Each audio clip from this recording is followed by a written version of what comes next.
At ngayon ay araw ng Pasko at bago po tayo magsimula ng ating mga gagawin sa araw na ito ay pupunta po muna tayo sa simbahan at magsisimba tayo at magpapasalamat tayo sa Panginoon sa araw-araw na biyaya niya sa atin. Ayan nga po guys, nandito na tayo sa Commonwealth at dito po kami nagsisimba sa St. Peter Church. Ayan guys, so nandito tayo, papunta tayo ng simbahan at nandito na po kami sa overpass. Papunta kami doon sa simbahan. Anyway, ngayon po ay araw ng Pasko at sama-sama po kami ng ating buong pamilya. Ito si nanay, si tatay. Ayan, ito po yung pinakamasaya at maligayang Pasko at na araw ni Papa Jesus na magkakasama kami na magtitiwang ng kanyang kaarawan. Ayan, at sasalubungin natin ang pagkabuhay at pagkasilang ni Jesus. Ayan nga po guys, ayan, nandito na tayo. At ayan, bago nga po kami pumasok ng simbahan, nagtirik po muna kami na kandila. So ayan guys, at ayan guys, dapat tirik na ako, nakapag-push na ako. So ayan, ayan, pasok na po tayo ng simbahan. Ayan guys, ang ganda ng simbahan.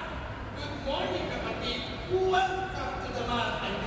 Good morning kapatid, Merry Christmas. Good morning kapatid, Merry Christmas. Okay? Kwento ka ng kwento sa katabi mo eh. Isa ito, hindi ito pakikipagkwentuhan sa katabi. Amen? Amen. Okay. 1, 2, ready, go!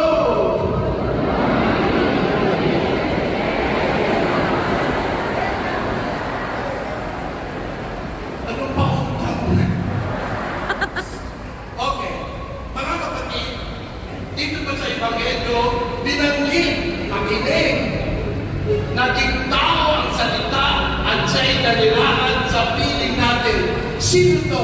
Si Kristo. Naging tao ang salita. Talaga ang sarili niya tungtong na ina. At yan ay ginawa ng Diyos dahil John 3:16.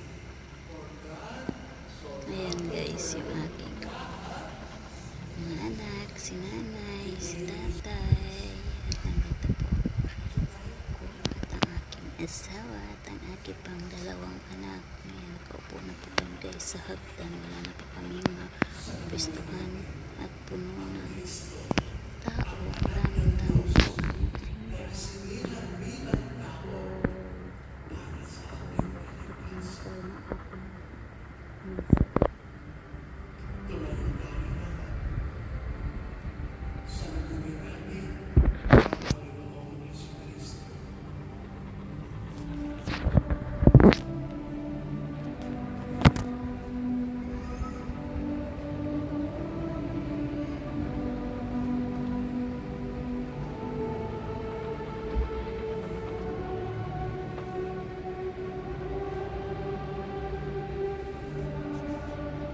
harapin niyo ang Panginoon pag dumadaan sa inyo.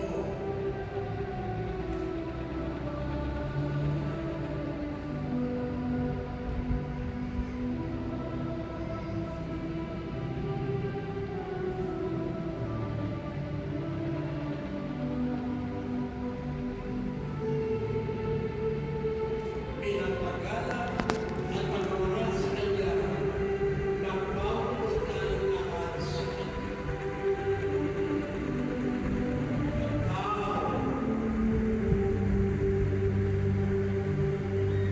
Mga kapatid, atin po sinasaalala ng Pasko sa pagkapinisyon ng Diyos sa atin. Okay na guys, natapos na kami magsimba at nandito naman kami sa paborito namin kainan. ang inasal. At ayun na guys, salo-salo po kami dito. Ayan. Kain muna tayo guys.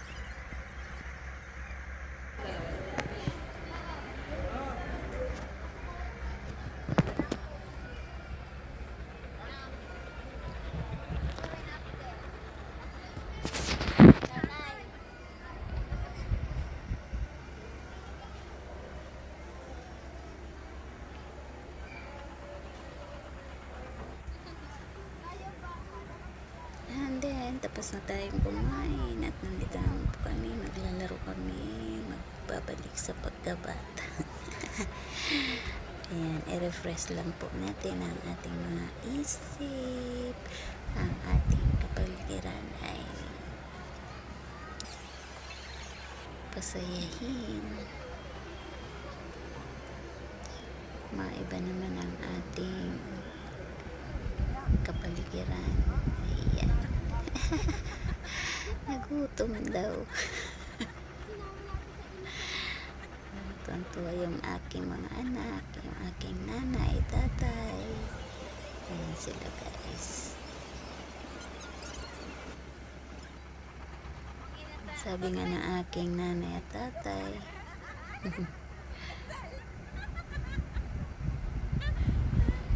so ayan, ang sabi nga ng aking nanay at tatay, sa tinagal-tagal daw ng panahon, ngayon lang na ulit sila nakalabas ng ganito na kami ay kasama. Ayun nga po, kasi nga po nasa probinsya sila at kami na sa Manila. Ayan guys, minsan lang din po talaga na nabubuo kami ng ganito guys, na magkasama-sama kami. Ayan, sabi nga, habang nabubuhay pa ang ating magulang ay paramdam natin sa kahit sa maliit na paraan ang ating pagmamahal sa kanila, ilabas natin. Ayan yung maglolo. Tingnan nyo naman guys, ang aking tatay, malalaki pa, matataas pa sa kanila yung kanilang mga apo.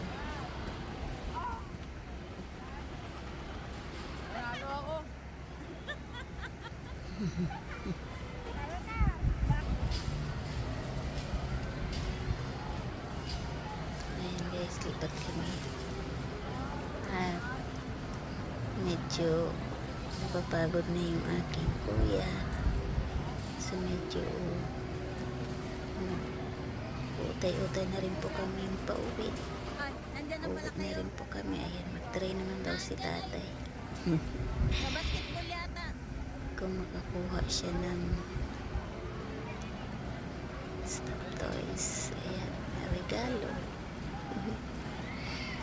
Ayan si tatay. Tatay po ay medyo may katandaan na rin po at si nanay din, kaya masaya po kami at kasama po namin sila, at masaya din naman po sila nakasama kami. Ayan, kasama nila yung mga apo nila.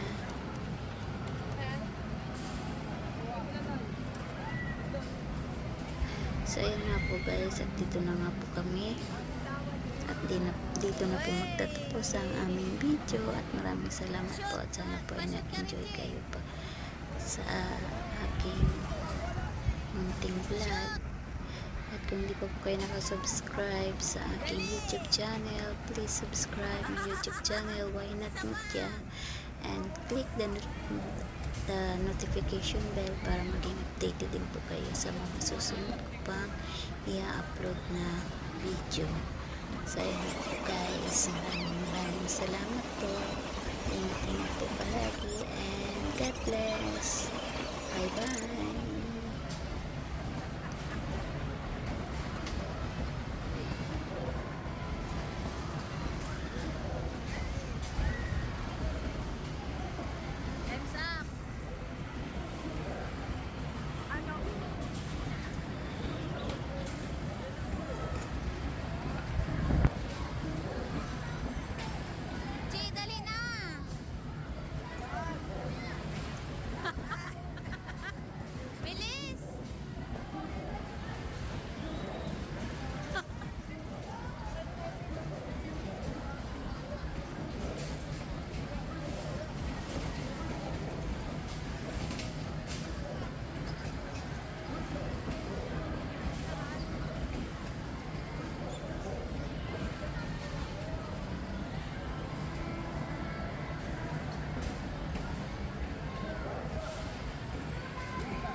Suspect, may kumuha ng bola.